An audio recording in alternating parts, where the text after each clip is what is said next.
Con 199 voti favorevoli, 15 contrari e 4 astenuti, il Senato ha approvato la risoluzione adottata all'unanimità dalla Commissione Agricoltura che stabilisce lo slittamento di 2 anni dell'entrata in vigore della normativa europea sul deflusso minimo vitale dei fiumi, che prevede un maggiore rilascio di portata e conseguentemente un minor prelievo d'acqua per l'irrigazione. La deroga è possibile quando il beneficio è minore del danno e su questa tesi è passato lo slittamento.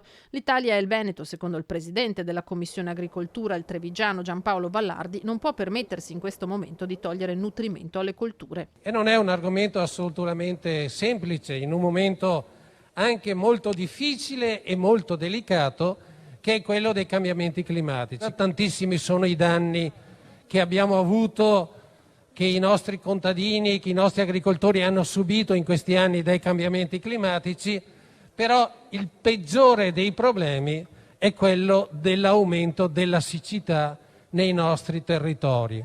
Abbiamo circa il 20% dei nostri territori, è una cifra molto grande, molto importante, il 20% dei nostri territori che è a rischio desertificazione. Ottenuto il via libera allo slittamento, il problema non si risolve, occorre, ha detto in aula Vallardi, intervenire alla base. L'agricoltura più l'acqua ci dà il cibo, ma l'agricoltura senza acqua non ci dà assolutamente cibo. I brutti fatti che stanno succedendo nella guerra Russia-Ucraina ci hanno fatto capire quanto bisogno abbiamo di agricoltura in questo paese. Però come possono chiederci di fare più produzione agricola nel momento in cui non abbiamo acqua a sufficienza per tutti? Dobbiamo gestire meglio quella che è la risorsa idrica nel nostro paese. Non è vero che in Italia non piova a sufficienza, il fatto è che mancano invasi, bacini di raccolta per usare l'acqua quando serve. Bisogna investire sull'agricoltura 4.0, bisogna investire